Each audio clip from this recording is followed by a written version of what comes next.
The right to offend is not some pesky little part of freedom of speech that we have to put up with. It is the heart and soul and lungs of freedom of speech. It is the coursing lifeblood of human progress.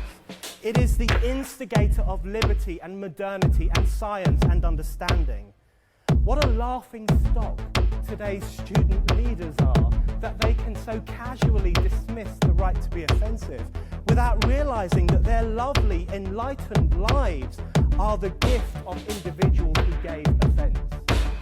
Offensiveness is not just something we have to begrudgingly accept. Offensiveness is the motor of human progress.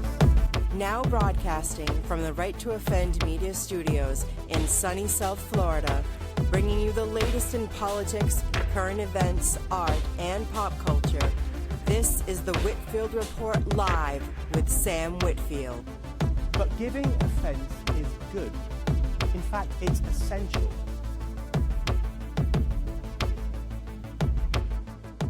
Alrighty, good evening everyone and welcome to the Whitfield Report Wednesday edition. We're doing things a little different this week because just of the holidays and everyone's scheduling. I'm actually doing the pre-recorded show on Wednesday this week instead of Monday. In case you missed on Monday, I was on Eric P. Bishop's podcast, A Tale of Two Scribes, and coincidentally we never planned this, but it just kind of worked out this way. Eric is now here for his 5th appearance on the Whitfield Report. I actually did check that. So, Eric, welcome back. You are officially a regular now. You and Andrew Nelson.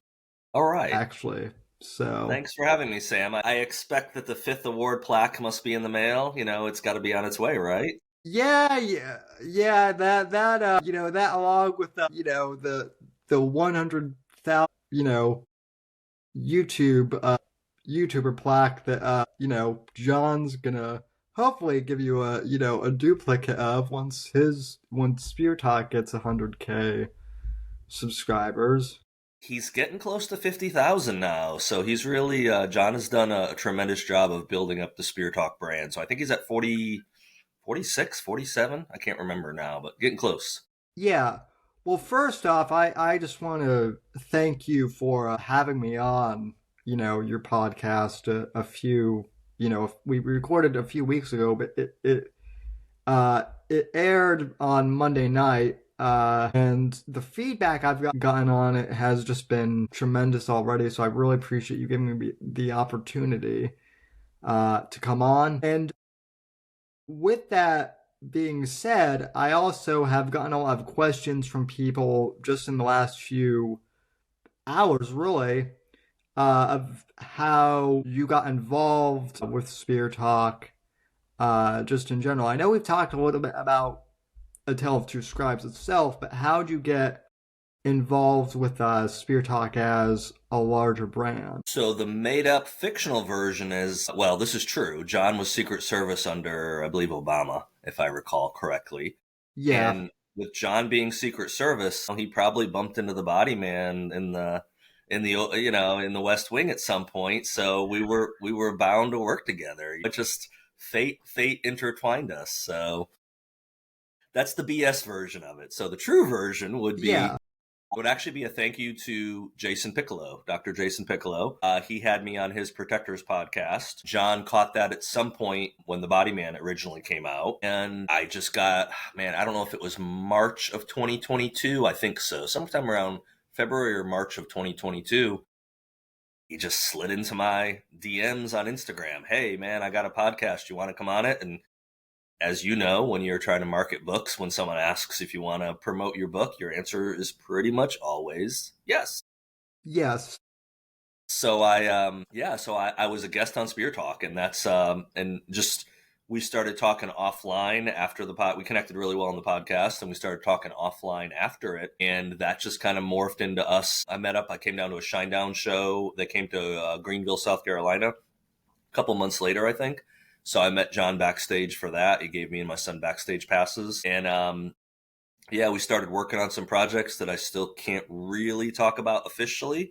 And in the course of doing all that, last year he was looking to expand kind of bring on other hosts and have other programs under the Spear Talk umbrella. And we started chatting about doing a show. He subsequently worked out with Eric Bass from Shinedown that they have a show as well. So we kind of took that brand and then started to, under John's leadership, started putting some other shows together. So that's the non-glamorous, non-fictionalized version of how I became a podcast host. Well, to me, actually, it's funny enough, to me, that is glamorous as someone who's been doing podcasting for a long time, as you know. Yeah. I remember I actually talked to you possibly about doing a podcast. I remember floating the idea. I think a while back. Yeah, absolutely. One thing I don't think a lot of people realize is doing post-production and even like live streaming is maybe not super hard, but it's a bit more challenging than people think it is. I remember that was one of your kind of hesitancies of, I think I would be a good interviewer, but as far as doing, post-production, that's not really in my wheelhouse. And whoever does the post-production on the show, I don't know if it's John or someone on his team, but they do a really good job of, putting the show together for you. Yeah. So all that credit goes to Nando. Nando is someone that has worked with John for a while. He's helped design stuff, does a lot of multimedia type stuff, does design work for guitar picks and logos. Yeah. I believe he's in, I don't want to mess up which country he's in. He's in South America somewhere. Might be my head cold kicking in where I'm not retrieving that piece of data of where Nando. So Nando, if you're listening to this, I'm sorry. I can't remember where, maybe Brazil, maybe. I want to say maybe Brazil. But yeah, and that's something that, we did talk offline, and I was definitely interested in working with podcasts. But if time wasn't a factor, I probably wouldn't mind the post-production work and all that. But there's just too many moving pieces right now in my life. And I was like, I can't go film a podcast and spend hours working on everything you need to do to get it ready. So that was part of what made the opportunity with John so attractive, is that, hey man, you can bring on anyone you want. You can do whatever you want. You can film it however short or long, and then you just upload a file and I have someone that does the rest. So I have to do promotion for it, of course, but I'm already doing promotion anyways. So it's, it's not like it's tripling my time to do promotion or anything as well. So it was an easy fit, and it was something that allowed me to, continue on with other authors, bring on authors I like. I've had that question a lot of who do you decide to bring on? It's just, I bring on whoever I'm interested in talking to. It's really not a thing of trying to just bring on the biggest names I can pull or anything like that. If anything, I'm avoiding some of the bigger names just because I want to be able to give people a voice, and a lot of the big name people get on all the podcasts. And I understand why, because people want ratings and they want to be able to monetize a podcast or whatever. That's not my intent necessarily. I'd rather bring on people that interest me, and sometimes it's big name authors, and sometimes it's authors that might just sell, a handful of books. That's irrelevant to me. Yeah. Well, it's interesting that you say that, because this kind of leads into my next question is, so since you've been doing A Tale of Two Scribes, I believe it's been a year now, right? Or maybe a little more at this. A little under. I think I started in March of this year. You were episode number 40, and there is a 41 for this year. So so basically all of about 9 to 10 months, I guess we've been doing it, thereabouts. Yeah, still very good. I have to ask you, what have you learned, or have you learned anything from the authors that you've interviewed that you might not have expected about the author world? The reason I ask is I've also interviewed a lot of authors on the show. That's kind of my go-to now for guests, and part of the reason for that is authors are they're actually a lot more bookable compared to some other guests I've had where I've had to go through PR people or something like that, which I don't mind doing if it's a guest that I really think is good to get on, but it just adds like an extra layer that I I'd rather not have to deal with if I don't have to. But the upside of that is because I've talked to all these authors, I've gotten a viewpoint from, them on writing. And not everyone is like a hugely successful author. Some of them are just starting out. I've gotten a perspective on writing that has really kind of, in each interview I've done, you included, where I'm like, I hadn't thought of that before, or something like that. So have you had any experiences like that, or I guess what have you gotten out of hosting at Health to Scribes? Yeah, so you end up getting little nuggets out of each interview. So it reinforced, I mean, I've learned a lot of things, yes. Specifically what it's reinforced to me is that everyone's journey is so different. I've talked to people that their first book out of the gate, was successful and they had an agent, they had a big publisher, boom. And then I've talked to people that literally, like my story is, it took them years to get anybody to say yes, or nobody said yes and they just had to self-publish. So it kind of just reinforced to me that there's no one way to get published. And there's no right way to get published either. That's the other thing that people need to keep in mind is that,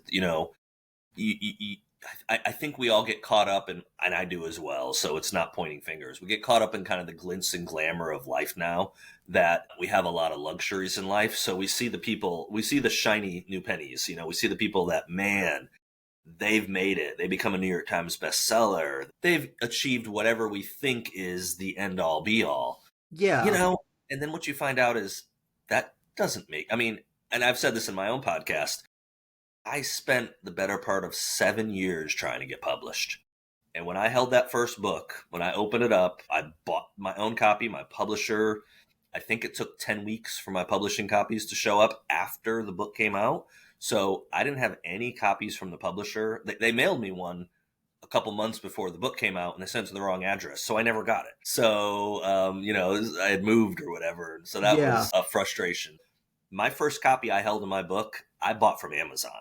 I opened that up and I can still vaguely remember that feeling. Remember how powerful that feeling was. Yeah. Well, that fades with each release. And that fades even holding that book. The book that I held was right here, actually.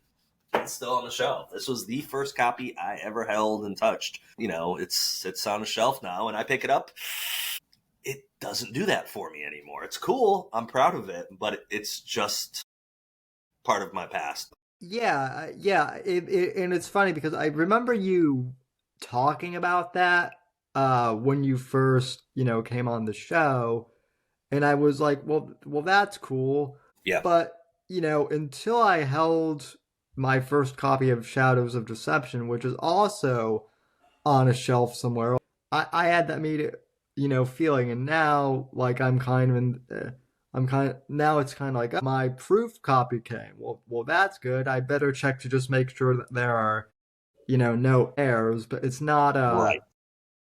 It doesn't have the mystique that it once did. Yeah, and that's kind of like, it's kind of a synopsis of what life is. You have all these big goals, and what you end up finding is if the goal is the end of what you want to achieve, you're probably going to be disappointed and let down. Yeah. And life's a journey, and publishing is a marathon. It's not a sprint. And again, some people buck that statement. Some people out of the gate get 7-figure, 8-figure deals, Hollywood, all the stuff. I've never gotten that, so I can't speak for them.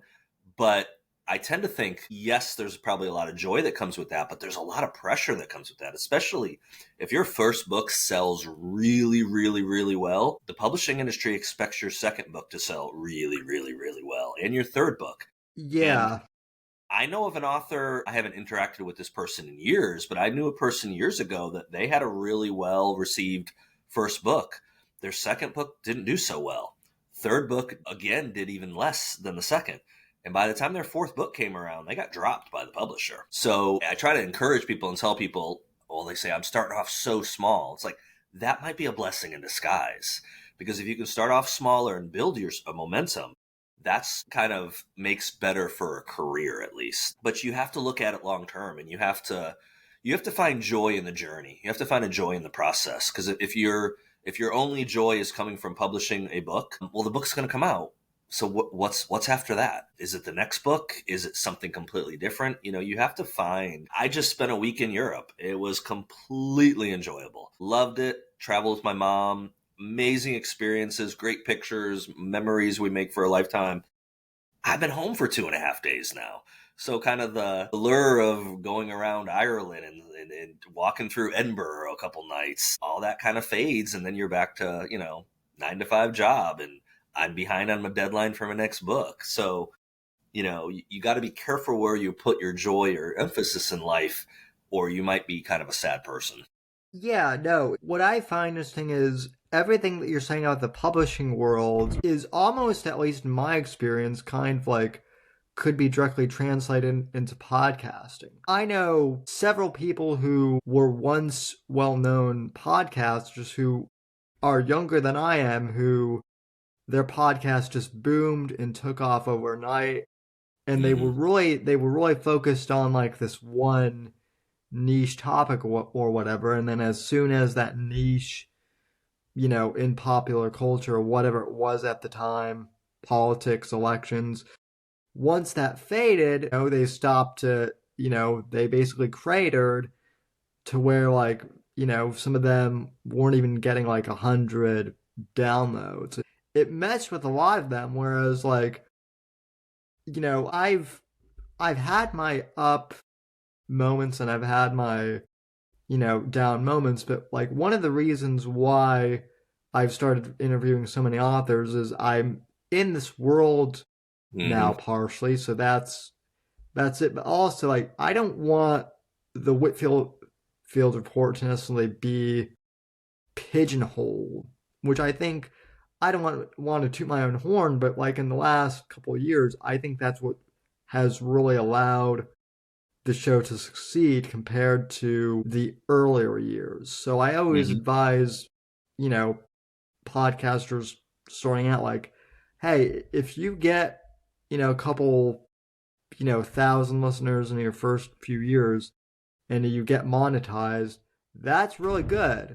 But don't think you're going to be the next Joe Rogan overnight because of your success right now. So no, you completely got it spot on. And if Spotify is listening, I am open to $100 million deal. I do not think I'm the next Joe Rogan, but I will take your, what is that, 9 digits? I'll take your 9 digits any day of the week. I'll find a way to be happy. So that makes two of us. So exactly. Well, kind of pivoting. So I'm super impressed because you're releasing Babylon Will Rise, which I haven't finished, but so far it's really good. Thank you.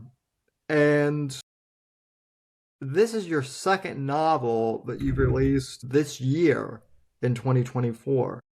I've released 2 novellas plus a short story collection, which I don't think were nearly as intensive as writing 2 novels, at least I want to think.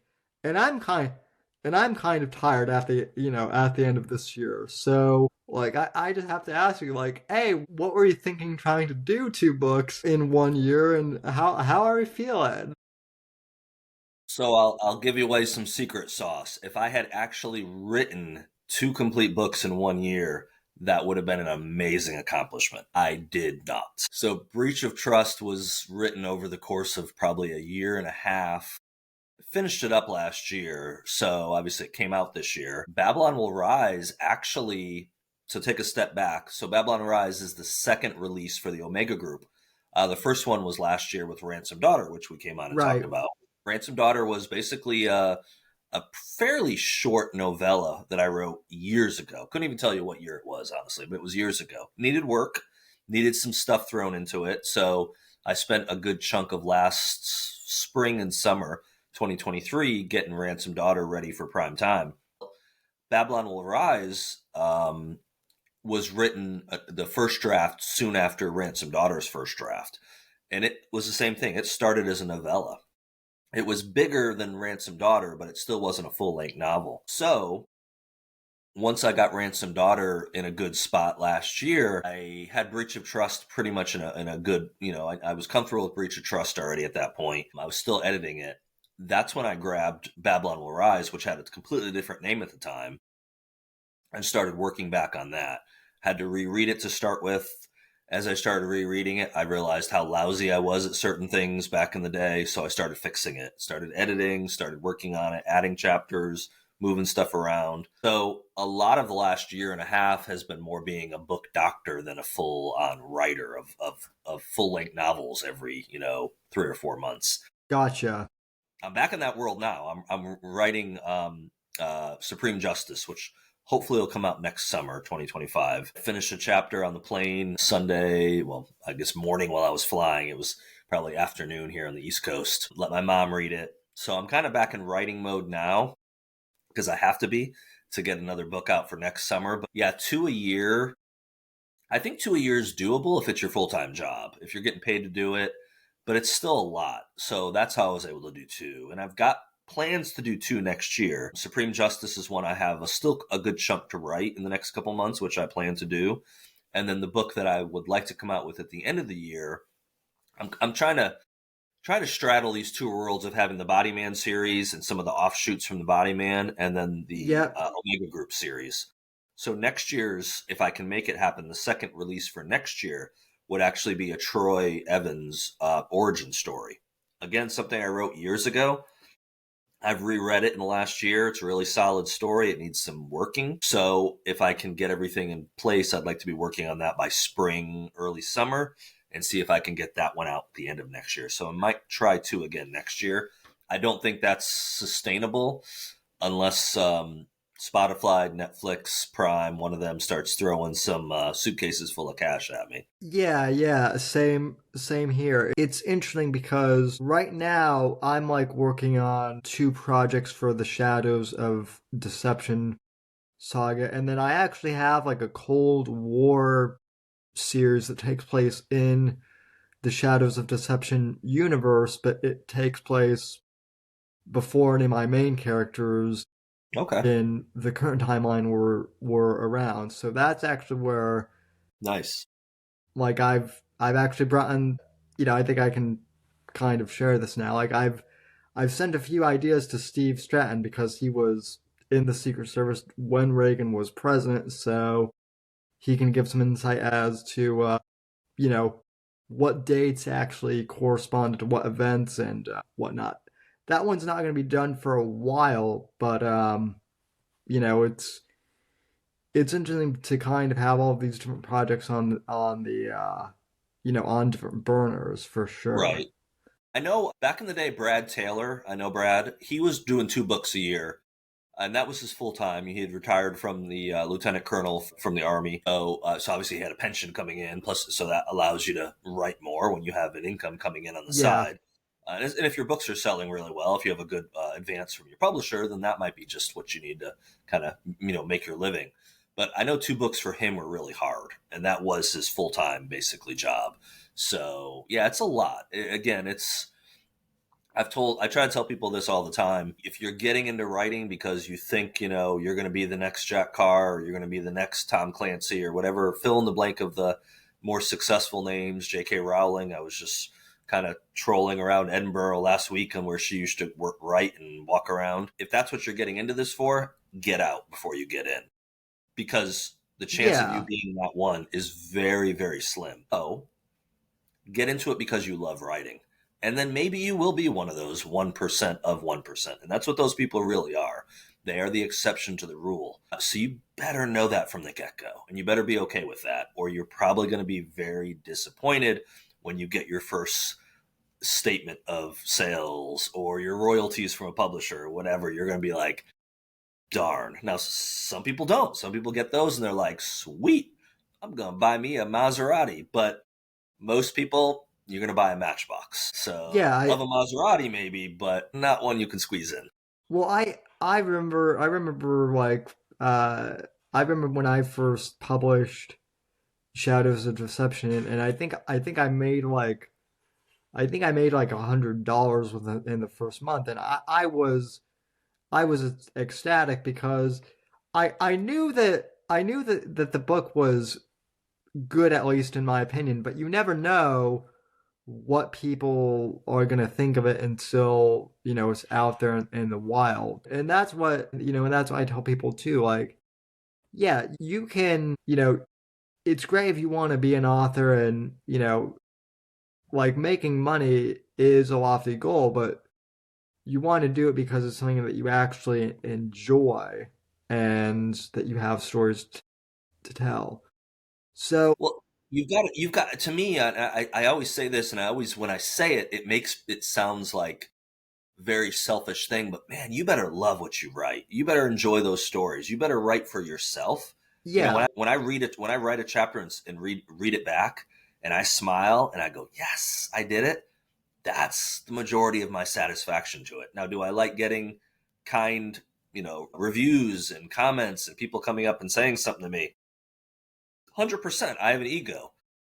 I love to hear that I'm doing a good job, but that's not why I do it. That's not what drives me. That's not what, is pushing me. What's pushing me is I'm trying to tell a story that at the end of the day that I like to read and hear. yeah, which is kind of ironic because, as we've also talked about before, it's I think it's ironic because I'm in the boat now that you and a lot of other authors are in, where once the book is done, you won't really read it again unless you're referencing something for the next book or something like that. So Yeah. Yeah. It's always on to the next thing. And maybe some authors don't work that way. So just speaking for myself, it's always the next thing. yeah, I don't know, 20 or so readers, early readers for Babylon Will Rise, and vast majority, everyone that responded back was very kind, and the vast majority said it's the best thing you've written. And that does make me feel good. That makes me feel like I set out to do something and I accomplished it in the eyes of other people. But in my mind already, the best thing I've written is what I'm writing right now. It's Supreme Justice. yeah, Better than all of them. Maybe better than all of them combined.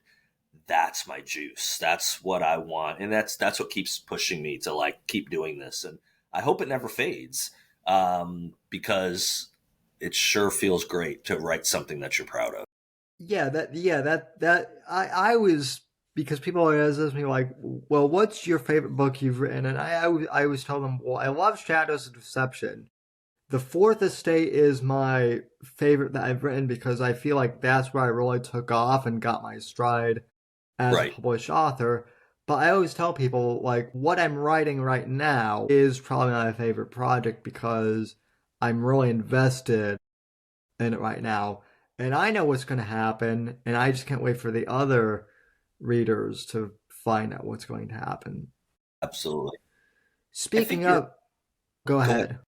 I was just going to say your first one, it's like with anything. Like, and I've said this in podcasts before again, so forgive me, but first time you have a child, and I know you haven't had kids, but first time you have a kid, I mean, that experience is with you because it's this amazing thing that's never happened. You have a second kid. It's an amazing experience, but it's not the first time. So I think people's first book ends up a lot of times being something they kind of draw back to just because it's taken so much work to get to that point and to get that first one done. It's a massive relief. And I think emotionally you have a connection to that book that you might never have to any of your other books. But probably the dirty little secret is chances are it's probably the worst book that's been published. It might not be the worst book you've written. That probably didn't get published.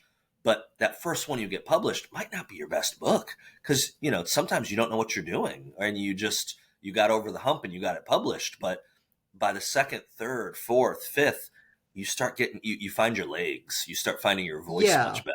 I think you get better, especially if you're treating it like it is a craft. You get better with experience, like with anything, almost anything in life. Yeah, I mean, there are still things like in the first Shadows of Deception book that I think are, pretty good, but there are a few areas where I'm like, man, in hindsight, I really wish I had changed this, or man, I didn't know that this character was going to be so, so popular. I wish I hadn't killed him off at the end of the series, and there's no way I can bring him back because he took a bullet to Right. the head. Yep. So, stuff like that. I think the beauty is once you put that out, whether it's through a publisher or self-published, that's it. You're done with it. Because I think if we didn't have that finality to it, we could tinker with stories forever. Because if you go back and read something you did earlier, you change it. Oh man, I wish that character hadn't said that. Or like you said, I wish I hadn't shot that character because wow, the fans really ended up loving that character. That's why it's great that once that book's out, and again, that's kind of why, back to what you said earlier, you almost don't go back and reread your books.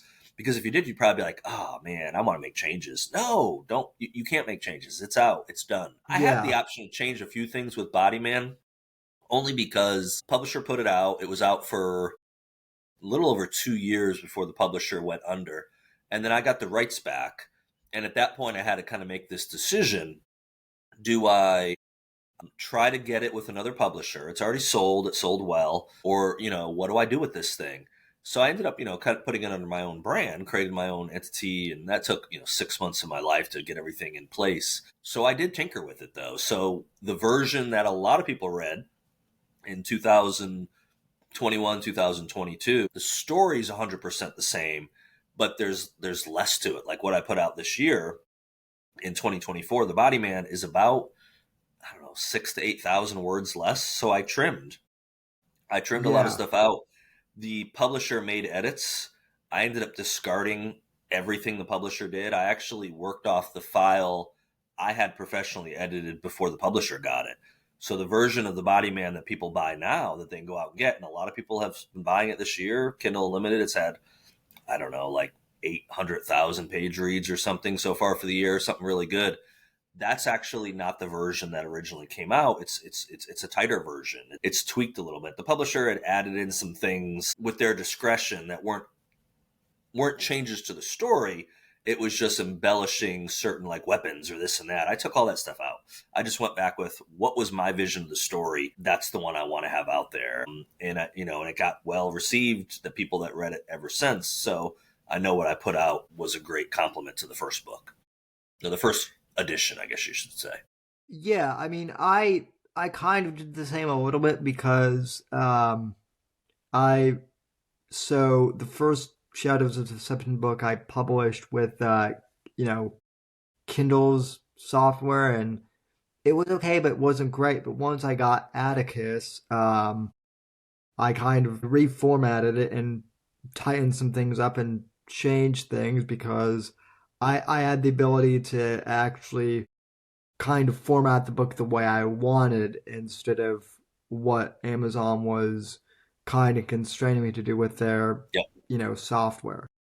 Yep. So that was great. In regards to Babylon Will Rise, though, itself, like, the one thing I'm curious about is, like, where'd you come up with that title? Is it biblically based or, anything? So what's the backstory of Babylon Will Rise? So I will reveal to you're the first person to reveal this to, at least online. So originally, back when the story was first written, it was called Project Nebuchadnezzar. As I've gotten a little more versed in the publishing world, I realized Project Nebuchadnezzar is a lot of letters, not easy to say, and it sure as hell doesn't look good on a book cover. So most certainly biblical. The Babylon Will Rise actually ended up coming through one of my reads last year because I knew the title didn't work. I knew and I don't change titles. Like the Body Man title, that was the title. Breach of Trust, that was the title. So every other book I've written in the past, and I had multiple that are unpublished, that's the title. I mean, that was like my first idea was the title. So I always, to me, that's kind of like it's my firstborn. It's important to me. Yeah. You're not going to take that away from me. I knew reading through Project Nebuchadnezzar, it was wrong. I'm like, oh man, what was I thinking back then? I was a fool. So as I read through the book, and people that, get a copy here starting December 5th and on, there's a line in the book where one of the characters that's being interrogated, his 3-word phrase is Babylon will rise. And as soon as I read through that, years before, I was like, that's my title. That's my title. It'll look good on a cover, much better than Project Nebuchadnezzar. So Babylon Will Rise. And it completely factors into what the story is about once you read the story as well. So it wasn't a one-off title that didn't apply to the entire story. It's what it should have been originally. It just took some years and some tinkering with to get to that point where Babylon Will Rise is out. Well, that's very cool. Can you kind of give us a synopsis without, spoiling anything? I've read the book, but for people listening at home, of what the plot line is and what can we expect Troy and the Omega Group to get into this time. Yeah, glad to. So it's definitely a blend of faction fiction, which is what I like to do, fact and fiction for sure. I think Brad Thor's probably copyrighted the term faction. And so, true story, Iran and Iraq had a war back in the early 80s. True story, Iraq used chemical weapons on Iran, killed a lot of people. So maybe not so much of a fact. There are some rumors that Iran got themselves a nuclear weapon. Well, Saddam was basically, fact, pretty much put in power or allowed to be in power because of the United States. Saddam goes to the United States and says, hey, Iran's got the big bomb. I've been messing with their people. I need a big bomb. We give it to them. We give them two. Give them two nukes. Not a good thing. Fast forward to 2003, Bush 43, decides it's time to take Saddam out of the picture. First thing he does is go after those two nukes. We know where they are. We've been doing inspections every few months for decades. So they send a team in there, highly qualified team. They get to the base. Everyone's dead. There's no weapons.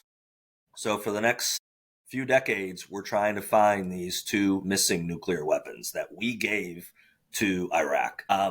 And what ends up happening is they end up hitting the black market. And because of the circumstances you read in the book, the United States decides to send the Omega Group in, but not just the 6 guys, they get a new member.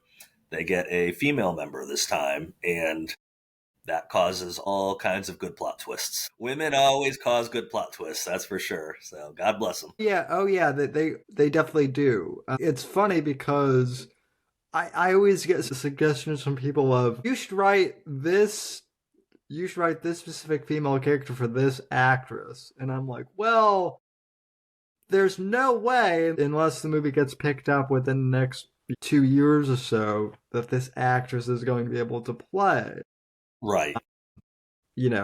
This character. But thanks for the inspiration. Yeah, I'm kind of on the fence with that. I think there's nothing wrong with writing someone, picturing like whoever, you're Anna Kendrick, whatever the actress you think at the time is what interests you. Nothing wrong with writing a character based on that. But what you said is 100% right. The likelihood of that character ever getting that manuscript one day and being able to play that role is so far removed and that's one of the questions I'll get every now and then. It's like, do you envision, do you know what Troy, do you envision exactly what he looks like and all that? And what actor would you want him to play? I don't go down that path. I don't go down that path because I know it's so slim that actually occurs that I don't want to set myself up for disappointment. So to me, they're kind of like, they're not faceless because I give features and stuff to them. Right. But they're non-descriptive. I don't go into I don't have the exact image of what they look like, partly for that reason. Plus, I also like the fact that the canvas isn't completed. And I think that helps me from a writing perspective. So I do a pretty thorough bio on everyone. Yeah. I know my favorite character to write, I will admit to anyone, is the Jackal. And the Jackal is not me in any way, shape, or form, but he's got a little bit of my sarcasm sometimes. He's definitely dirty at times, but at the end of the day, he's got a really good heart, and that doesn't always come out, but it's, it kind of is, I think, coming out more in this story than it did in Ransom Daughter, that you got a guy who's really been hurt in life and has had some things happen in life, and he kind of hides behind this Casanova shell of, I don't want a relationship, I don't want this and that, I've been hurt, and, deep down, and that's the fun part. I love taking characters and giving them personality.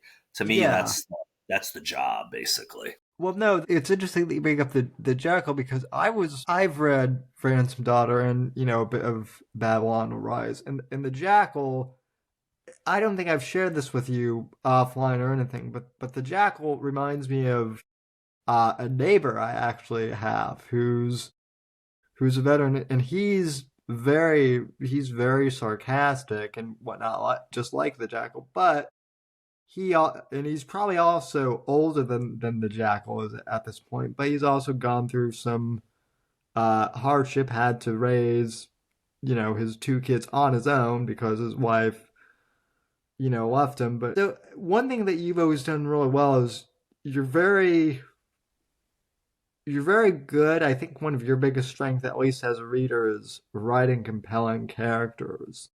Thank you. And I think that's something that, like, a lot of authors who I admire, they might be great at action set pieces, but they're not always, I wouldn't say they're bad at defining characters, but some of them are weaker at it than others, if that makes sense. Yeah, well, thank you for the compliment first. I think part of that and where you're going with that, it's so easy just to create a kind of a one-dimensional character.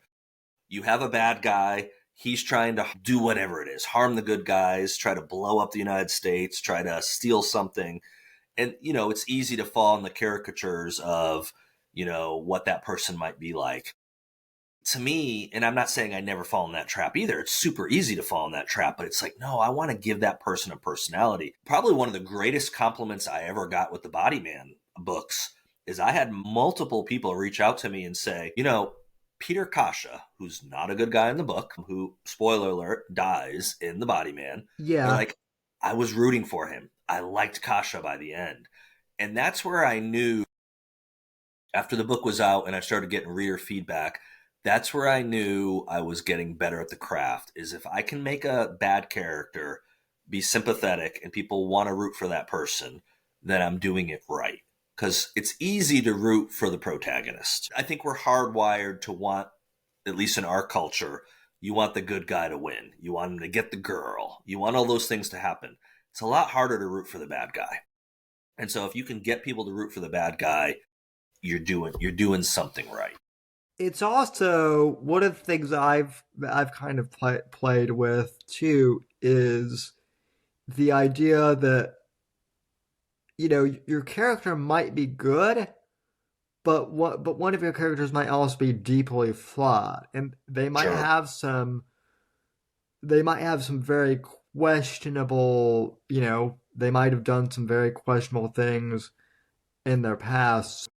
The person who you might think is, a model person, that they might not be the worst person in the world, but they're not the Superman, character that everyone thinks they are. And sometimes those are the best, characters to kind of write too, to give them a redemption arc or something like that.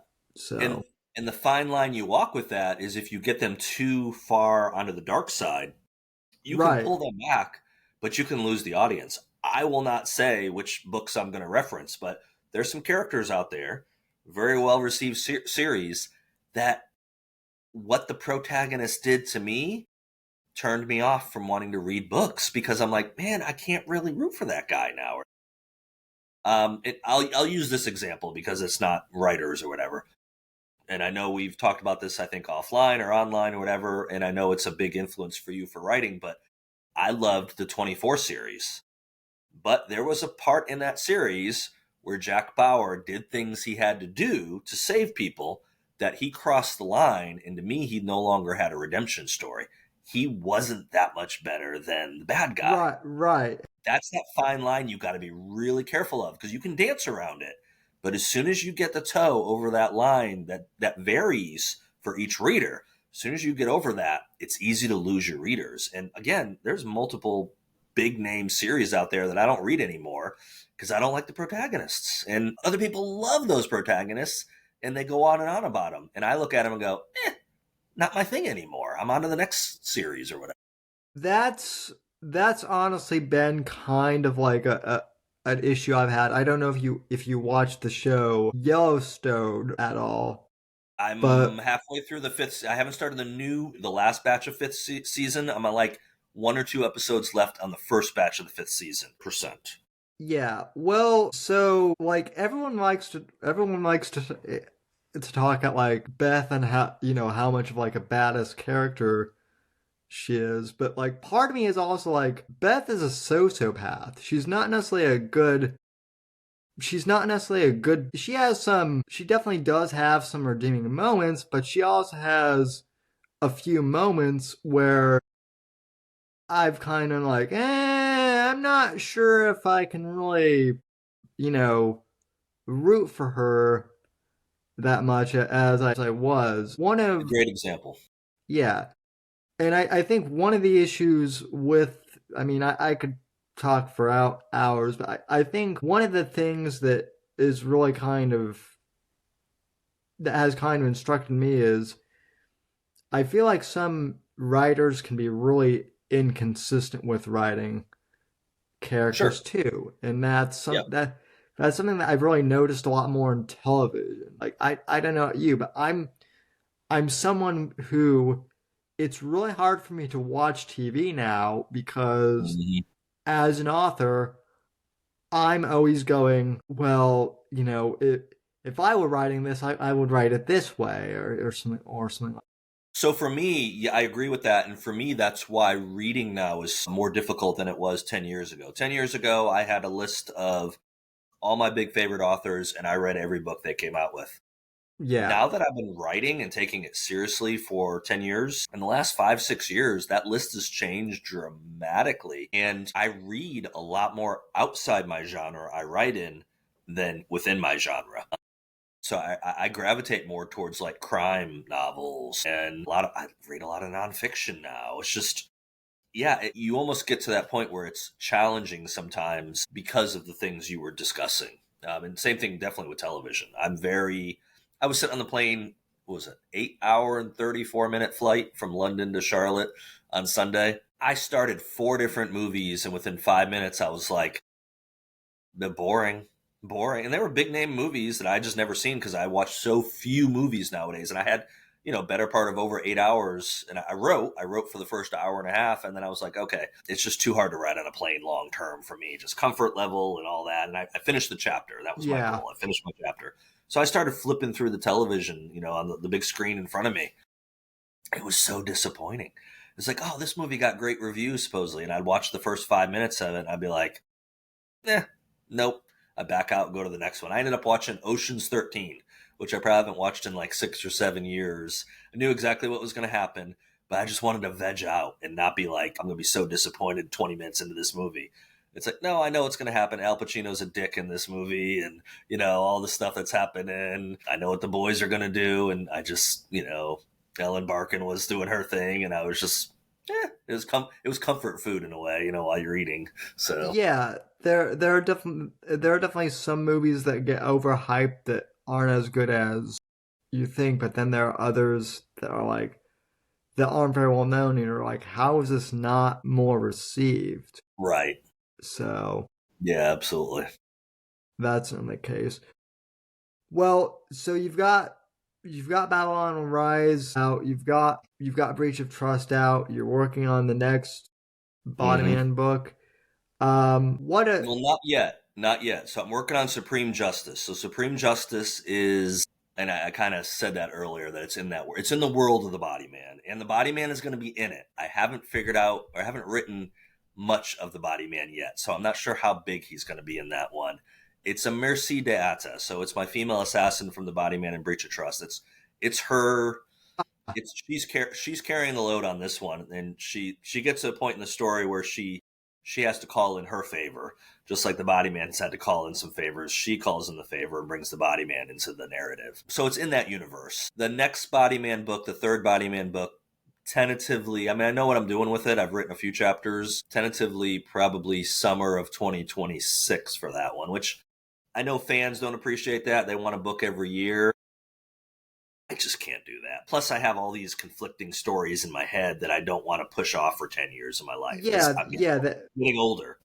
yeah, that's I'm in the same boat for sure. Well, especially like with writing prequels and whatnot. That's another thing I wanted to ask you is like as far as the series go, do you have a big flow chart of when each book like connects or okay, yeah. In there. So when my Yeah. Alzheimer's kicks in stronger here, I'm screwed real quick because I do actually have. So I don't have a flow chart. No, I do have fairly detailed notes, but they're not really notes that like spread out the universe of where I want to go. Right. So a lot of it is more internal, which is dangerous. And I know it's dangerous. I know people that work off sticky notes and big charts and all that. I might at some point. I'm not there yet. I'm not there yet. So it's a little dangerous what I'm doing probably. And the readers will hit me with the two. They'll Kathy Bates me real quick if I jack it up, but I'm planning not to. So Hey, I'm relieved to know that that I'm in the same boat as you are. Every once in a while when I get beta readers, they'll be like, no, this didn't happen this way. John Ryder did this instead, and I'm like, okay, well, thank you. That's why I have beta readers. I overlooked that detail. I'm still a pantser at heart, so I've Yeah, me too. done more plotting in the last 5 years than I did the first five for sure. But I'm still, at the end of the day, and I've talked about this in other interviews. I think part of that is I can't, I know Kyle Mills. Kyle's a great writer, good guy. He writes these 40,000 word timelines of, what he's writing. Every chapter is already mapped out before he starts. I can't do that. Now, he can do that, and he can wake up one morning and say, hey, chapter 42. And the next time he writes, okay, chapter 17. And he can just go and pull back these massive notes that he's created and these outlines he's done, basically. That, to me, takes away from the creativity. And Yeah.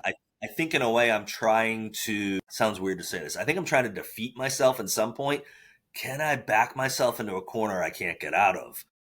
And I think I want to prove that I can. You can't stop me. I'm going to find a way around this. But at some point I might get to a story where I just screw myself and I have to rewrite a story. And I know people that have rewritten novels multiple times. I have fixed novels multiple times, but I've never had to rewrite an entire novel. Yeah. So I'm going to try not to do that. No, I'll just tell you from experience. It might sound goofy, but like I had to do a lot of outlines, even for like fictional stories for some of the creative writing classes that I did in college. And I hated the process. One of the reasons I'm a pantser is because when I outlined, I would get such anxiety over the outlines that I was kind of like I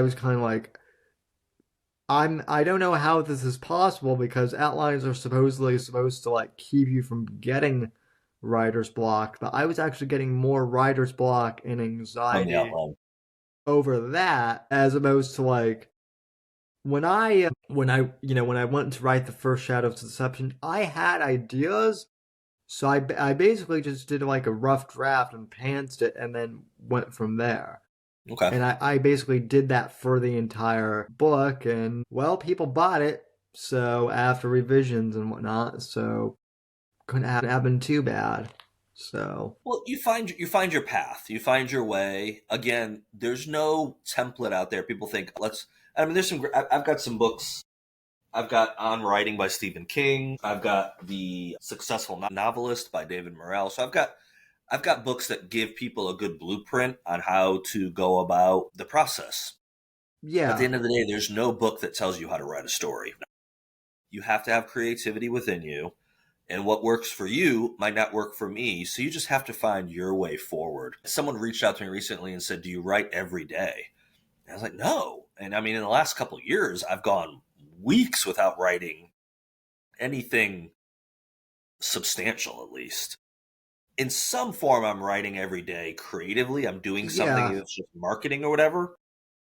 But am I actually adding to a story I'm working on every day? No. But I also do that in phases. Supreme Justice is in a spot where I need like 40 to 50,000 words. I haven't decided what number I'm going to come in my head. So I've got to be dedicated to writing pretty much every day between now and February, at least in some form, so I can hit my goals. And I work well into that. When I know there's pressure versus if you tell me, hey, just finish this book when you want, I'll be like, there's a new season of The Diplomat on, and Kerry Russell's really good in that. So I'll freaking watch television at night instead of reading. So I can't allow myself to do that. Yeah. I have to be disciplined. Do you have like a set schedule of when you write, during those periods, or is it just? I would imagine because you have a day job and because you're a parent, you just kind of write whenever you can. I wrote on a plane on Sunday.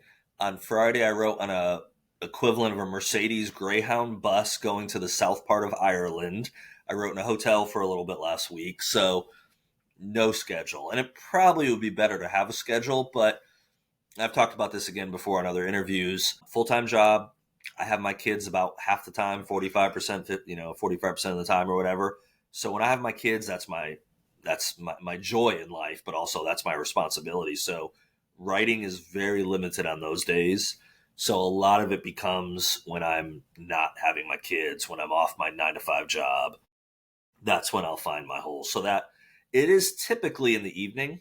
I'm not a good morning person. I think God made the morning for you to sleep. Same here. Although I say that, and when I get up in the morning and I'm somewhere and I can get out in nature and watch the sunrise and all that, I do feel invigorated. So there is something about the morning, but the words don't seem to come to me very well in the morning. So they seem to be coming to me at night. That's my muse. That's when the muse talks to me. So Same. yeah. So that's, but yeah, there's no set, and there's no, again, going back to what I said before, there's no right answer on that. People say, okay, I want to model what you do. It's like, no, don't model what I do. Definitely don't. Find what works for you. Yeah, that's what I've always told people is like, look, I could tell you what works for me. Like, I'm not super secretive, but I don't think, just because it works for me doesn't mean it's going to work for you. And it also really depends on the genre, too.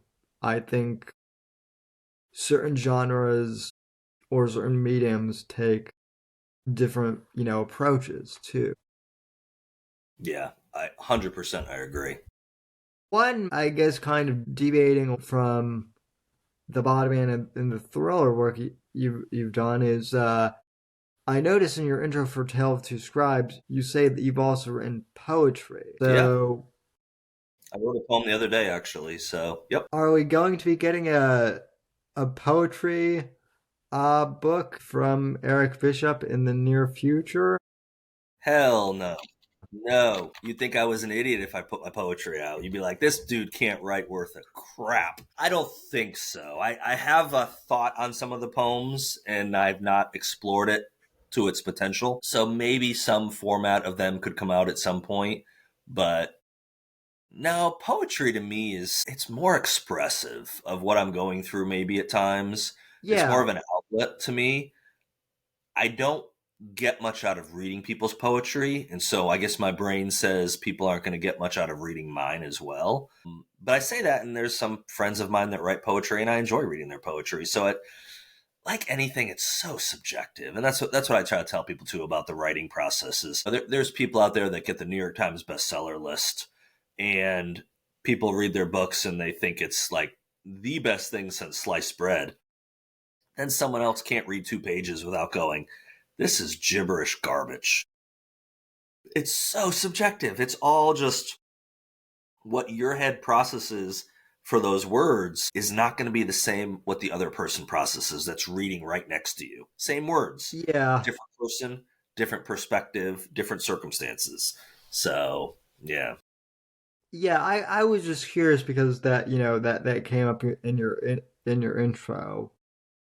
John Guarnieri is publishing a poetry book. I think it's coming out in, I want to say April, I think he announced, if I recall. So I know John's doing a poetry book.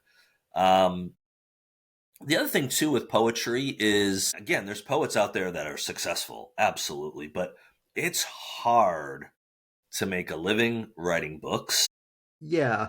Everything I know about the process is it's probably harder to make a living writing poetry books. Yeah.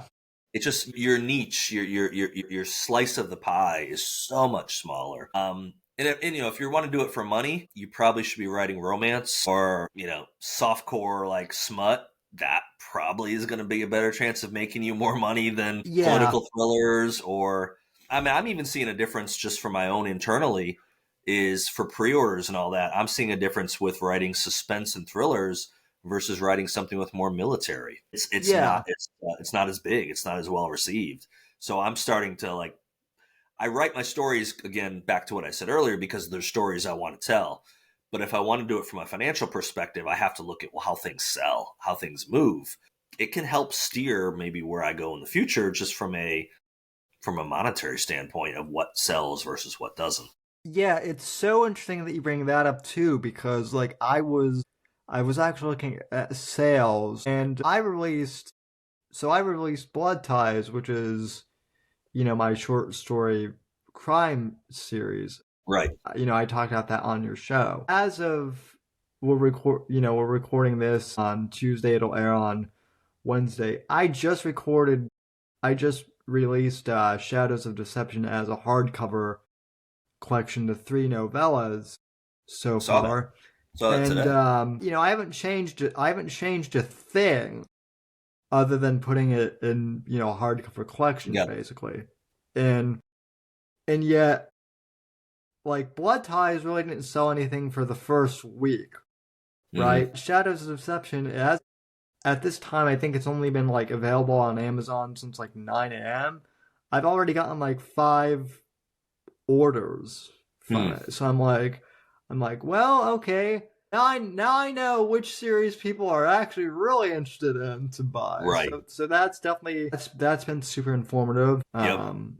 Love both, but now I'm glad to know which series the audience really likes. Yeah, and well, you have to be in touch with your audience. Again, it depends what's your end goal. If you're wanting to put stuff out because of the story that's within you, and you don't think about it from a, if you don't think about, I want to make money on this, that changes your perspective versus, hey, I'd like to quit my day job one day. Okay, well, if you want to quit your day job one day and be a full-time writer, a couple things you need to know. First of all, less than 2% of writers make $100,000 or more, at least in the United States. Okay. Anyone that goes to a grocery store right now knows you can't earn $10,000 a year and live. Just not possible, not humanly possible to have a place to live, a car, gas, a significant other that wants to eat too, you eat, whatever. You gotta, nowadays, Oreos are 6 something. I think at my grocery, I live in Podunkville. I live in the Western North Carolina, out in the middle of nowhere. Oreos are $6.98 when they're not on sale. Well, you need to you have to sell a couple books just to buy a pack of Oreos, and you can eat those pretty quickly. So if you're looking at it from a monetary standpoint of what you need to do, well, that can affect, your perspective on what am I going to pursue? How hard am I going to push this? What direction am I going to go with it? So you've got to know the business side of it. If you're getting into this and thinking you want to make it a career, you have to treat it like a business, which is a hard thing to balance with treating it from a creative standpoint as well, which you also have to do. Yeah, I mean, for me it's a mix of things, because I'm not sure if I'm dead set on, making it my livelihood, but it's certainly something it's nice pocket income, and it kind of augments what I do with the show. For me, it's kind of like a hybrid of the two. Yes, I like to make money, and I'm at the point now where, thank goodness, I'm able to. And maybe some of that will influence which titles I focus on more. But also, I think I'm also, I put out Blood Ties just to see if anyone else would like it. I've gotten good feedback, but like I said again, I'm kind of someone where I'm putting stuff out that I want to, see out there. And if people like it, they like it. And if not, okay, it's out there. And maybe the people who will like it aren't even here yet. That's another thing. So. Right. Well, again, I'm beating a horse with it, but it comes down to be proud of what you work on, because it's so easy to be caught up in the number side of it. Like, talk offline. Okay, I'm considered a writer that's sold good, done well. But if I compare myself, to, say, to just go Tom Clancy, since he's already passed, but Tom Clancy has sold a lot of books. I am nothing compared to a Tom Clancy. Nothing. I'm not even I'm not even at the base of the mountain probably compared to Tom Clancy. However, I see people post stuff online where they go, hey, I had 100 page reads for my book this month or this year, And they're legitimately, at least according to their post, or what you read from their social media posts, they seem excited that they got 100-page reads. It's like, after a while with doing Kindle Unlimited, if I don't have 2,000 or 3,000 page reads in a day, I'm like, man, what happened? Why isn't my books getting read? Those numbers to that person that's selling, getting 100-page reads in a month are astronomical. Again, it's all your perspective on how you look at it. Yeah. And you got to be very careful with that, because comparing yourself, I always tell my kids that it's really, and my son's a musician, and I always tell him it's really dangerous to start comparing yourself to he's starting to get to know some really, one of his instructors, he had a tutoring session today, and his instructor is like one of the top bluegrass instructor or musicians in the country. Phenomenal guy. And I tell my son, you got to be careful, because it's easy to compare and say, man, this is what success is, or this is what I need to get to. It's like, what I try to tell everyone, my kids included, and myself, is be the best version of yourself. Going down the comparison road is almost always going to lead to disappointment. Someone recently asked me, like, if I was jealous of any of the authors who, like you, for example. Someone actually asked me if I'm jealous of the success that you've had, and I told them, I said no. I said I'm actually happy for Eric's success because A, he's earned it, but also, I mean, like I talked out on the Tale of Two Scribes to you, I remember a time when the indie, author community, the self-published community was laughed at, entirely. So anyone who, can even have like a modicum of success, whether that be you or, Mm-hmm. Me or Terrence McCauley or anyone, Yeah. anyone who can kind of break that barrier, I'm happy for them because that's kind of a win for all of us. That's the way I Yeah. see it. Absolutely. I completely agree. Well, I think it was derided for so long because people saw it as, well, that's the easy way to get published.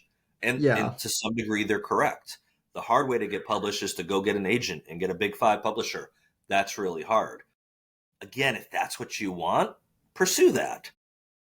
But why do you want that? There's people that have agents and big publishers, or take that back a step. There's people that get themselves an agent. I know several of them. They've never had a book published in 5, Right. 6, 7, 8 years. They haven't had a book published. Well, what's your goal? Do you want an agent or do you want a book published? You get a publisher. You know how many people I know that have publishers that have to have full-time jobs? You don't get a publisher and all of a sudden, drive a Land Rover. Doesn't work that way. Someone might get that, but again, it's a lot of perspective. So you have to figure out what is it you want. Now, publishing is so difficult to get your foot in the door. And the publishers, and again, this isn't a knock at the publishing industry per se. Why do the publishers bring people into the fold? Because they think they can make money off you. That's bottom line. Yeah. No question on that. They're not bringing in, this is the best writer of the generation. Now, chances are, if you get the best writer of the generation, publisher is probably going to make a lot of money because hopefully other people will feel that way. But at the end of the day, the publisher is trying to make money. So they're picking that person that they think is going to help their bottom line. And then in the meantime, that person's bottom line gets helped as well. But there's a lot of really great authors out there, and I've read some of them, that they cannot get an agent, or their agent cannot sell a book to a publisher, and they go the self-publishing route or the small publisher route. And that's their way to actually get their words out there. And there's nothing wrong with that. There's absolutely, Right. It might have been 20 years ago, there might have been a stigma. 10 years ago, there might have still been a stigma. I think now, and I go back to Kyle Mills. Kyle Mills was with, the Vince Flynn books, and he did other, I think did he do Ludlum? He did another legacy series. He did the Ludlum series too. Ludlum. He's now with a group called Author Equity. They have connections with the big publishers, but they're broken off. They're not it's not Penguin. It's not Simon & Schuster. So he's actually gone that route. And I think it's going that route as a big thing because, you got these big buildings in New York City with big rents and all this staff. You know how many books you have to sell to pay for those salaries and to pay for that office leaf space in New York City? It's it's a tough business, very tough business. Yeah, well, one thing I've actually had a debate on over the last few years. So I use ChatGPT not to write my entire manuscripts, to kind of proofread them and make some trim ups before I send them off to my proofreaders. And Mm-hmm. there's kind of been this debate in the indie author community as to whether or not using AI makes you a legit author or not. Right. And I've said, and I've talked to others like Zach James who agree with me that yeah, it still does, because if you're using it to like beef up your manuscripts, you're not necessarily using it to cheat or whatever. I also, not a lot of people know this, but I know some people who work in Hollywood, and AI is writing more and more scripts completely, which is kind of one of the things that that was what the writer's strike was partially about last year. And so my perspective, and look, I know people are going to have disagreements with me, but my perspective is it's a tool. No Mm-hmm. one's holding a gun to your head to use it, but I think it would be incredibly I think it would be naive of us in the indie author community to just dismiss AI rather than learn to use it as a tool when the big publishers and the big studios are using it anyway. That's an interesting perspective. I've not touched it. I've used it a little bit for images for marketing. Yeah, Bing AI generator. I've used that for some marketing images and stuff, but I've never used it for any kind of writing. And I don't, honestly, I'm kind of ignorant to it. I know I've had a friend who encouraged me to like put a synopsis of my book into it and see what the AI generator would, what Chat GPT would do to it. And I just told him, no interest. It might beef up what it says. I'd rather it be my words. And again, I don't yeah, fault anyone that wants to go that route. That's just my perspective. The other twist I was going to say on that is, I mean, there's authors out there that don't write their own books. There's right, ghostwriters. The yeah, ghostwriting industry is actually a really, I didn't realize it until a couple years ago, and I was just like, wait, what? Because over the years, I realized if you see a book out there, we'll use us as an example. That way we're not offending anyone. right, If you ever see a book, so this is a spoiler alert. If you ever see a book out there that on the top of the book, of course it's going to say Eric P. Bishop because I'm a big deal. That's sarcasm, right. folks, by the way. I'm not. And if you see Sam Whitfield's name on the bottom, guess what? Sam probably wrote that book. Eric didn't. He just licensed it to Sam and said, hey, Sam, go write the book. I'm in Bora Bora. I can't be bothered to write this damn story. Yeah, That, though, I knew about. I knew that worked. Then I started realizing, the more I learned about the industry, that there's times a book says Eric P. Bishop at the top. He didn't write the book. He had paid someone to write the book, and I was ignorant to the fact of, wait, that happens? And they're like, dude, what planet are you under? Of course that happens. I'm not shocked anymore about much of anything because I've learned so much. I was shocked at the time. I was like, really? I couldn't go out there and say, look at my book. The Body Man's All Mine, knowing that Sam Whitfield wrote that book for me. His name's just nowhere on it because I paid Sam, or Sam got royalties, or right. whatever deal we worked out. It's just like, what? Yeah, no, it's interesting you say that. My day job, kind of, as I do lots of freelance writing, and I actually get a lot of jobs or tasks, as they're sometimes called, to write to quote unquote write reviews for video game blogs. And so basically what happens is these people who are reviewing, they'll already have played the video games. They'll send me like bullet points of their experience playing the game, and then I'm supposed to turn it into an article or whatnot. More often than not, my name is nowhere near on the thing. It's game reviews, or whatever you want to call it, gamereviews.com staff you know, writer or something like Right. that. It's so there's a lot of that on the internet too. Same for like traveling and whatnot. So And I want to be clear, I can't say, I mean, I don't ever intend to do anything like that, but if you ever got big enough and if your name was ever worth enough, can you understand why people would be willing to kind of sell their likeness or whatever? Yeah, yeah, I guess I get it. Makes sense.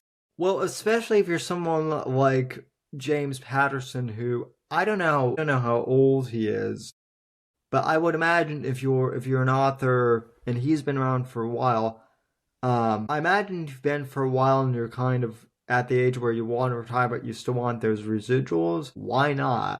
Sure. Well, they've got brands. So James Patterson's a Yeah. good brand to talk about or to mention. Tom Clancy. I think there's a new Clancy book out today. Clancy's been dead for, I don't know, 14 years, 16 years, 12 years, a while. Obviously, Vince Flynn's dead. God rest his soul. He was one of my favorites too. So I get it. They keep these legacy series going on, and people connect with the characters. I understand why they do it, and it's a way for families that own that licensing to keep having an income coming. So I totally get why it happens. That's just not my thing. I don't even read the legacy books either. So I've read some Flynn books with Kyle writing, but for the most part, yeah, it's just again, it's I see why it happens. I don't think I'll ever be approached to be a Clancy author or Vince Flynn author or Ludlum author. I don't think I'd be interested if they would ever approach me anyways. It's just not my thing. Do I you? love my characters. I want to write my own characters. I don't want to put what my spin on Mitch Rappas or Jack Ryan or, Yeah. fill in the blank. Well, that's the other question. I've actually gotten this question a few times, and I'll ask this to you. Do you have a do you have a definitive? Maybe not right now, but do you plan to like end the Bodman story as a whole, or end like Troy's story? Because the one thing I've noticed is that like Mitch Rapp has like chronologically been a character since like the 80s. So he's probably like in his mid 50s at this point and still jumping off buildings and, Right. taking down bad guys like he's still in his mid 30s. Well, I So, think I haven't read the last several books. Think what Don did. I think I've heard, or someone told me what Don did with the characters. They went to a younger Mitch Rapp this time, like around 9/11 or something. I think it was back towards the uh-huh. early part of the 2000s. So that's, I think, one way that you can extend a character's life. To answer your question, I have some ideas. What I'll say with some authority is the reason I created a role for the Body Man was I didn't want to be tied to one character. So I didn't want Nick Jordan to be the Body Man for 20 years and just write about Nick Jordan. To me, I think part of that probably is because I just kind of got burnt out on some of the Legacy series books that I didn't want to write the same character. I know Right. they write other characters. I totally get how it works. And for years, I enjoyed the main characters and all the other ones. I don't want to just have one protagonist I write about for the next 20 years. And I also don't, mine don't have a ton of action. They have action. I enjoy action. But I get exhausted when I read a book that every chapter almost outdoes the previous chapter. So I like suspense more, but I don't necessarily gravitate towards, I guess maybe because I'm more realism. I know if you've got a character that gets hit by a Ford truck in chapter one, in chapter two gets thrown out of a plane thinking he's Tom Cruise, in chapter three gets shot by, or Bernelli's shotgun. I I can take a step up sometimes and tweak my back. So I end up going, I don't think these Yeah. guys can, I don't care if they're in their 40s, late 30s, early 40s, they're going to have some, it's going to be a little harder for them to rebound. They can't get shot and then make love to the female character and then, get thrown through a glass window on the eighth. This isn't the Nakatomi Plaza. They got to die Yeah. at some points, which, by the way, it's off camera, but Yes, the Nakatomi Plaza has come out. I've started Christmas decorating since I was out of the country, so Hans Gruber's slowly making his way down.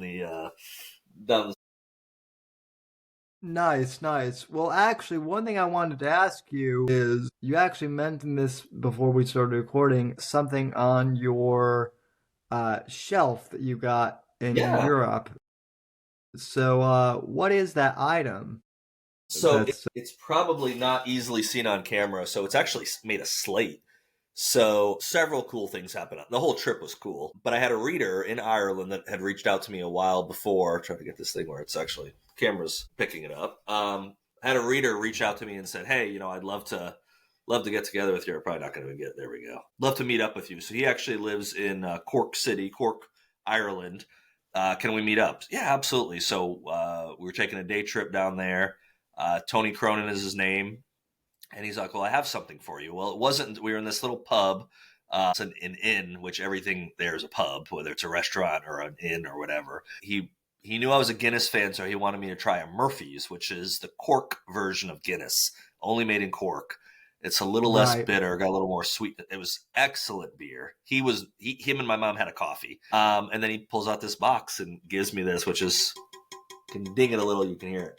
It's made of slate. It's got the army units that him and his son had served in, and it was one of the coolest things someone has ever given me. It meant a lot to get it. I was really worried bringing it back in the States that it wouldn't get broke, so I wrapped it it was in shrink wrap, but I wrapped it with every piece of clothing I could.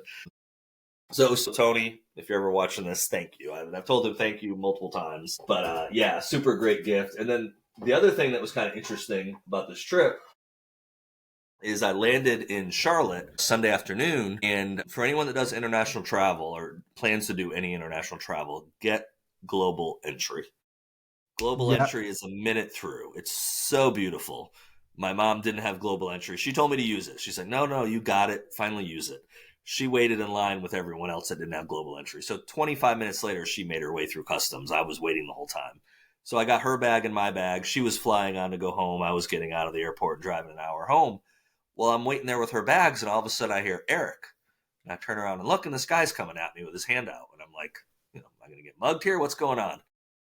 No, it was just someone that recognized me in London at Heathrow at the airport. And we were boarding, so didn't get to come say hi.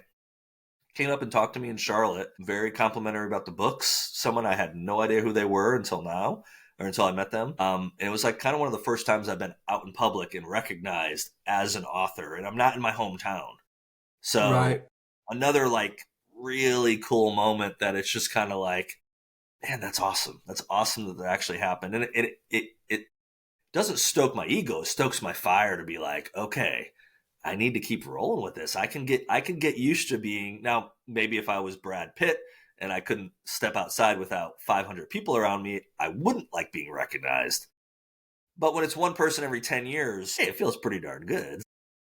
Does it ever feel surreal for you to get recognized? I mean, I know that you're not like an I know that you're not an A-lister, but like sometimes I'm a G-lister. I'm down the alphabet pretty far. So yeah, it felt pretty good. Yeah, no, that's a good one. I'll use that too. Yeah, I'm a G-lister as well, but like some well-known people have, read my books, and it's always kind of like, wait, I've been a fan of you, but you're a fan of my work? Wow, like it's, at least for me, like sometimes like it's very humbling and kind of like I didn't even know that you were into thrillers or something like That's like I think that. the best word to use, So Sam, is it's humbling. It's humbling to get that. Well, again, this is it's such a hard thing to put your words out there, put your stories out there. So when the time comes that you start getting some recognition for that, yeah, it just kind of gives you yeah, that boost of you're on the right path. So it feels good. I mean, I think everyone wants to be acknowledged in life. Now, when you get maybe too famous, you wish you probably, had your anonymity, of course, but that's rare for a writer to ever reach that level. I mean, really, maybe J.K. Rowling. I mean, even like you mentioned Patterson before, James Patterson could probably walk through a vast majority of places in the United States, and nobody would have a Yeah. clue who he was. No clue. No clue. It's definitely harder for at least comedians that I Comedians, celebrities, any kind of actor, actress that, when you see when their face is their marketing, that yeah. makes it a lot harder. For an author, their face is rarely, it's their books that get the people's attention. It's not the face on the back cover or on a website somewhere, rarely. Again, there's always exceptions to every rule, and that's kind of the nice thing. If you can be one of those really successful authors, and there's authors out there that make millions of dollars a year, pretty good gig to tell stories and probably have most of your anonymity at the same time. So you get recognized, sure, but you don't get recognized, 20 times when you're in the grocery store. Yeah, for sure. Well, that's the other interesting thing at like podcasting is there are a few of us who get recognized, but like unless you're Joe Rogan, normally you only get recognized by like other podcasters or something. So Correct. So it's nice that way. Yep. But I agree. well, anyway, I really appreciate you coming on. Before we sign off, when does the book come out? And where can people find your work? So Babylon Will Rise out December 5th, ebook, paperback, hardcover. Amazon, of course, has all those, but other retailers will have the paperback. Barnes & Noble, Books A Million, Target, Walmart. Pretty much you put in Babylon Will Rise and it's going to come up in one of the, especially online retailers. Local bookstores can get it, but they'll have to be ordered or they have to go through their system to order it. That's kind of the missing piece of getting to a point where can actually have books in stock places. The missing piece is to really get a traditional publisher. It happens outside of it, but limited. But yeah, they can go there and they can get a copy of Babylon Will Rise on December 5th. And then and they can also snag a copy of The Body Man, Breach of Trust, Ransom Daughter. There's a few other stories out there for them. And the plan is to give you another one, give you Supreme Justice, summer of 2025. Well, that's awesome. And then, A Tale of Two Scribes, Mondays. Are you going to be taking a break from that for the holidays? I guess season 1, as we're calling it, is wrapping up. Yeah, and I'm not really going with seasons, but yeah, I've been going kind of hard this year between the 2 books, between travel, kids, job, writing, running a small business, all that. I kind of think it's smart to just take the month of December off. So besides, this and some podcasts for my book release, I'm not filming any new episodes till sometime early January probably. And I've got about 8 to 10 lined up here for the first part of the year. So I'll see I'll just see what I want to do. John, circling back to what we talked about before, John's really cool about stuff. It's my show. I get to kind of do whatever I want to do. Yeah. If I want episodes to air, I film episodes. If I want to take a couple months off, I take a couple months off. So there's really, it really comes down to what I'm comfortable doing. But yeah, I think a break was in order. So obviously episode 40 just came out, getting really great reviews and responses and views already. Episode 41 will drop on December, 9th. I think it's 9th. Yep. Monday the 9th, and then that'll be the last one this year. And that one actually, I'll give you the spoiler, that one actually is I'm bringing back returning guests for that one. So we've got a bunch of heads on that one that are talking. That was a fun episode. I wanted to kind of end it with it's kind of a year-end look at some different things, basically. Yeah, we always do that too on the Whitfield Report. We'll probably be doing like a Christmas show here shortly. If you can make it, I'll give you more details. We'd love to have you, but if you can't make it that night, we understand. When do you film it? Usually Wednesdays at 9:30, and we're doing an autism awareness charity. Lovely. This year. And you're doing that on Christmas Day then? No, we do that the week before Christmas. The week before Christmas. Okay. Yeah, just reach out to me. I'll look at my schedule. Yeah. I'll let you know for sure. Yeah, we don't have the date settled down yet. Once I have the date, I'll let you know. Okay, that sounds great. Well, Sam, thank you for having me on the fifth time. Thank you for your perspective on things. I think you've got a great show that you do here. You give authors a voice, which I think is always important. Yeah, I love seeing your progress. I love seeing how you're growing and how you're reaching out and doing new things. That's a great thing. Well, likewise, sir, and I appreciate you coming on. You're always, one person who I can always depend on to have a really in-depth, conversation with. So Thank you. I always appreciate it. Absolutely. Folks, my book, Shadows of Deception, is now available in hardcover.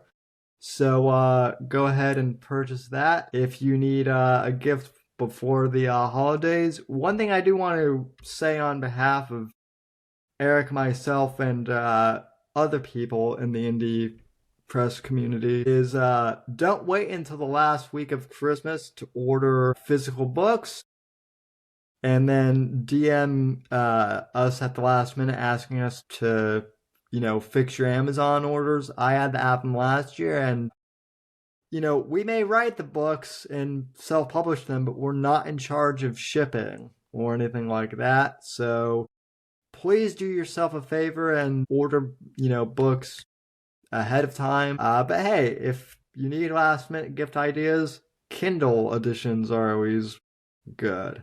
So Kindles work. You can gift a Kindle ebook. So you can go out and buy 10 copies of Sam's books, and they will send you links, and you can send those 10 links out to 10 different people. So if you've already read his books, you can go buy more and give them out as gifts in ebook format. That is true. I always forget you can gift ebooks, but I appreciate that. Absolutely. Alrighty, folks, we'll see you next episode and talk it down the road. Thanks, everyone. Thanks, Sam. The right to offend is not some pesky little part of freedom of speech that we have to put up with. It is the heart and soul and lungs of freedom of speech. It is the coursing lifeblood of human progress. It is the instigator of liberty and modernity and science and understanding. What a laughing stock today's student leaders are, that they can so casually dismiss the right to be offensive without realizing that their lovely, enlightened lives are the gift of individuals who gave offense. Offensiveness is not just something we have to begrudgingly accept. Offensiveness is the motor of human progress. Thank you for watching the Whitfield Report live on the Right to Offend Media Network. Make sure to check out Sam's books on Amazon, Audible, and Kindle. You can follow Sam on X at SamW_NGC and the Right to Offend Media Network at RTO Media. Like, comment, subscribe, and share with your friends. And until next time, God bless, God save this great nation. God, freedom, legacy, in that order.